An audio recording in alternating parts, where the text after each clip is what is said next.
सपना सिर्फ शादी का नहीं होता। जिंदगी में संतान सुख भी बहुत बड़ी खुशी होती है, लेकिन जब इंतजार हो जाए बहुत लंबा तो जरूरत होती है सही इलाज की। नमस्कार, मैं डॉक्टर रश्मि। स्वागत है आप सभी का मेरे चैनल डॉक्टर रश्मिज हेल्थ केयर पर। आज हम बात करेंगे निसंतानता यानी इनफर्टिलिटी के बारे में। यह एक बहुत ही संवेदनशील लेकिन जरूरी विषय है। वीडियो में आगे हम जानेंगे निसंतानता क्या है, पुरुष व महिला में दोनों में इनके होने के अलग अलग कारण, व होम्योपैथी कैसे बिना हार्मोन्स बिना ऑपरेशन के संतान सुख की एक नई आशा देती है। वीडियो के अंत में मैं आपको बताऊंगी एक होम्योपैथिक मेडिसिन का असरदार कॉम्बिनेशन जो पुरुष व महिला दोनों में अलग अलग इनके होने वाले कारणों से राहत देती है व संतान सुख की प्राप्ति कराती है। तो वीडियो को एंड तक जरूर देखें, लाइक करें, शेयर करें। चैनल पर यदि नए आए हैं तो चैनल को सब्सक्राइब करें और बेल आइकॉन को जरूर प्रेस करें।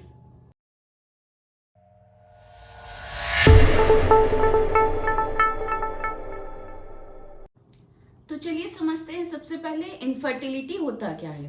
तो यदि कोई दंपति यानी कि कपल नियमित संबंध बना रहा है, अनप्रोटेक्टेड सेक्स कर रहा है, उसके बावजूद उसको 1 साल के अंदर गर्भ धारण नहीं हो रहा है, तो इसे बांझपन या फिर इनफर्टिलिटी कहा जाता है। आज के समय में भारत में 10 से 15% लोग इससे प्रभावित हैं। इसका कारण जो होता है वह पुरुष व महिला किसी में भी पाया जा सकता है, इसलिए दोनों की ही जांच कराना जरूरी होता है। महिलाओं में जो इसके कारण होते हैं जिसकी वजह से इनफर्टिलिटी हो सकती है वह है पीसीओडी या पीसीओएस, जिसमें कि एग का जो फॉर्मेशन होता है, ओव्यूलेशन जो होता है वह या फिर कंप्लीटली रुक जाता है या तो फिर इरेगुलर हो जाता है, अनियमित हो जाता है, जिसकी वजह से इनफर्टिलिटी के चांसेस बढ़ जाते हैं। नेक्स्ट है हार्मोन्स का इम्बैलेंस होना, इरेगुलर पीरियड्स होना, फेलोपियन ट्यूब में ब्लॉकेज होना, यूटेरस में किसी प्रकार के एबनॉर्मलिटी जैसे कि या तो फिर उसमें फाइब्रॉइड बन रहे हैं या तो फिर एंडोमेट्रियोसिस हो रही है, इसकी वजह से भी इनफर्टिलिटी हो सकती है। साथ ही अगर महिला बहुत ज्यादा तनाव में रहती है, उसका वजन बहुत ज्यादा है, मोटापा है और पोषण की कमी है, कमजोर है, न्यूट्रिशनल डेफिशिएंसी है, तो यह सब मिलकर इनफर्टिलिटी के कॉज बन सकते हैं। वही बात करेंगे पुरुषों की, तो मेल्स में इनफर्टिलिटी के कई कारण होते हैं जैसे कि एजोस्पर्मिया मतलब कि स्पर्म्स का टोटली एब्सेंट होना, ओलिगोस्पर्मिया जिसमें कि स्पर्म काउंट जो होते हैं वह कम हो जाते हैं, एस्थेनोस्पर्मिया जिसमें कि जो स्पर्म है उनकी मोबिलिटी यानी कि गति कमजोर हो जाती है, erectile dysfunction, premature ejaculation, varicocele जिसमें कि अंडकोश यानी कि जो टेस्टिस होती है उसकी नसों में सूजन आ जाती है, बहुत ज्यादा तनाव या चिंता में रहना, साथ ही अगर पुरुष को किसी भी तरह का नशा है, अल्कोहल बहुत ज्यादा लेता है, बहुत ज्यादा स्मोकिंग करता है, तो यह सब भी इनफर्टिलिटी के कॉज बन सकते हैं। तो चलिए अब समझते हैं इनफर्टिलिटी की लक्षण यानी सिम्टम्स को। तो कॉजेस की ही तरह सिम्टम्स भी महिलाओं और पुरुषों में अलग अलग देखने को मिलते हैं। महिलाओं में सबसे पहला जो सिम्टम देखने को मिलता है वह होता है मेंसेस का इरेगुलर हो जाना, अनियमित मासिक धर्म आना, इरेगुलर पीरियड्स होना, और यदि यह टाइम पे आ भी रहे हैं तो कभी कभी किसी केसेस में बहुत ज्यादा ब्लीडिंग होगी तो किसी किसी केसेस में बहुत कम ब्लीडिंग होगी, ना के बराबर। ओव्यूलेशन का ना होना, साथ ही लोअर एब्डोमिनल पेन भी देखा जाता है, मतलब कि जो पेट का निचला हिस्सा है वहां हल्का हल्का दर्द हमेशा बना रहना, तनाव, चिंता, व साथ ही में महिला जो होती है कभी कभी बहुत ज्यादा इरिटेशन उसको फील होने लगती है, ये कुछ उसके मेंटल सिम्टम होते हैं। इन्हीं के साथ कुछ कॉम्प्लीमेंट्री सिम्टम्स जैसे कि चेहरे पे बहुत ज्यादा मुहासे आने लगते हैं, बाल बहुत ज्यादा झड़ने लगते हैं व चेहरे पे एक्सेसिव हेयर ग्रोथ होने लगती है, चेहरे पे बाल ज्यादा दिखने लगते हैं। वहीं बात करेंगे पुरुषों में इनफर्टिलिटी के लक्षण की, तो वह है सीमेन की कमी, सेक्सुअल वीकनेस, बहुत ज्यादा तनाव, चिड़चिड़ापन, थकान व आत्मविश्वास की कमी देखने को मिलती है। होम्योपैथी में बिना हार्मोन्स, बिना सर्जरी और बिना साइड इफेक्ट्स के इनफर्टिलिटी का इलाज संभव है। होम्योपैथी ट्रीटमेंट बॉडी को प्राकृतिक तरीके से इंटरनली बैलेंस करके काम करती है, जो कि महिला व पुरुषों दोनों के लिए समान रूप से उपयोगी होती है। सबसे पहले हम बात करेंगे महिलाओं में उपयोगी इनफर्टिलिटी की कुछ दवाइयों के बारे में। तो उसमें सबसे पहली मेडिसिन है पल्सेटिला 200। इरेगुलर पीरियड्स होना, साथ ही लेट ओव्यूलेशन होना उन महिलाओं में जो कि बहुत ज्यादा सिंपैथी चाहती हैं, बहुत ज्यादा भावुक स्वभाव की होती हैं, सौम्य स्वभाव की होती हैं और उनको ठंडी हवा में रहना ज्यादा पसंद होता है, तो ऐसी महिलाओं को ऐसे केस में पल्सेटिला 200 मेडिसिन काफी असरदार होती है। अगली दवाई है सीपिया 200।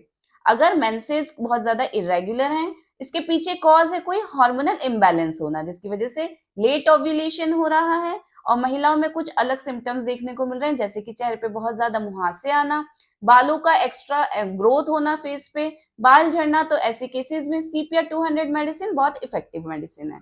नेक्स्ट है नेट्रम्यो 200।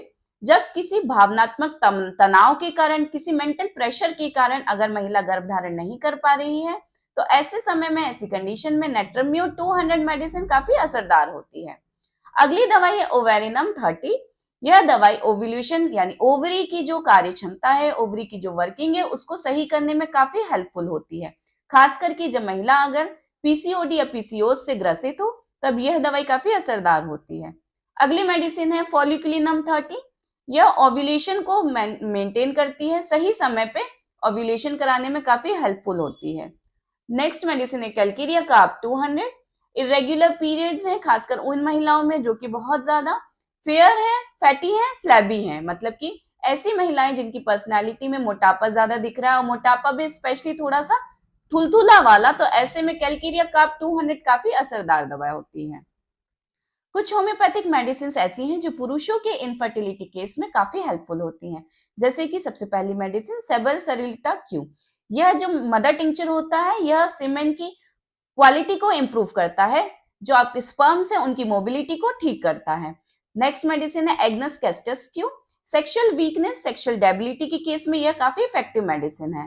नेक्स्ट है दामियाना क्यू। यह मेडिसिन सीमेन की क्वांटिटी को अच्छा करता है, इंपोर्टेंसी के केस में काफी असरदार है। नेट्रम्यू 200।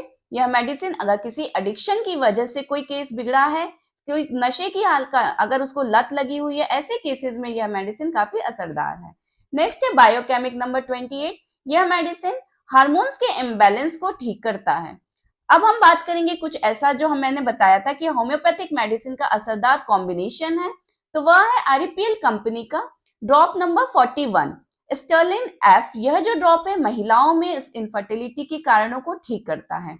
महिलाओं को स्टर्लिन एफ का जो ड्रॉप है, इसकी 10 से 15 बूंद आधे कप पानी में मिलाकर दिन में 3 बार लेना है। महिलाओं में जो इनफर्टिलिटी के कारण है, जो यूटेरस में भी प्रॉब्लम है, हार्मोन्स का इम्बैलेंस है, जो भी कारण है, उन सभी को ठीक करके यह गर्भ धारण करने में काफी हेल्प करता है। वहीं पुरुषों के लिए एक ड्रॉप है आरईपीएल कंपनी का ड्रॉप नंबर 63 स्टर्लिन एम। यह ड्रॉप पुरुषों में होने वाली जो स्पर्म की क्वांटिटी है, क्वालिटी है, उसको ठीक करता है, हार्मोन्स के इम्बैलेंस को भी ठीक करता है और संतान सुख की प्राप्ति कराता है। इस ड्रॉप को 10 से 15 बूंद आधे कप पानी में मिलाकर दिन में 3 बार लेना है। यह दोनों ही ड्रॉप जो महिला के लिए बताया है और जो पुरुष के लिए बताया है, यह इनफर्टिलिटी के केस में काफी असरदार होता है। यह सभी कारणों को ठीक करता है, संतान सुख की प्राप्ति कराता है। होम्योपैथिक मेडिसिन के साथ कुछ जरूरी ध्यान देने वाली बातें होती हैं जिनको अपनाना बहुत जरूरी होता है। कई बार देखा जाता है कि इनफर्टिलिटी के केसेस में पार्टनर्स एक दूसरे को ब्लेम करते हैं, तो इसके बजाय जरूरी है कि दोनों पार्टनर्स एक साथ काउंसलिंग के लिए जाएं। दोनों की ही जांच कराना जरूरी होती है। जांच कराएं जिससे कि सही इलाज हो सकेगा। स्ट्रेस कम लें, तनाव से बचें। साथ ही जो आप डाइट ले रहे हैं, जो आपकी लाइफस्टाइल है, उसको हेल्दी बनाकर रखने की कोशिश करें। आप नहाते हैं तो नहाने के लिए गर्म पानी का यूज करें। दूध पिए जो कि आपकी हेल्थ के लिए काफी अच्छा होता है। एक्सरसाइज करें जिससे कि आप स्ट्रेस से दूर रह सकेंगे। योगा करें, प्राणायाम करें। इन सभी की मदद से आपको गर्भ धारण करने में काफी हेल्प मिलेगी।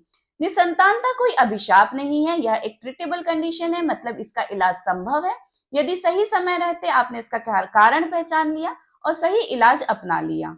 तो होम्योपैथी सिर्फ दवा नहीं देती बल्कि एक नई उम्मीद देती है। आशा करती हूँ आपको आज का यह वीडियो पसंद आया होगा। तो यदि आप या आपका कोई परिचित इस समस्या से जूझ रहा है तो उन तक यह वीडियो जरूर शेयर करें। वीडियो को लाइक करें, शेयर करें, चैनल को सब्सक्राइब करें और बेल आइकॉन को जरूर प्रेस करें ताकि हर नए वीडियो का नोटिफिकेशन आपको मिल सके। मिलते हैं फिर नए वीडियो में नई जानकारी के साथ। तब तक स्वस्थ रहें, मुस्कुराते रहें। धन्यवाद।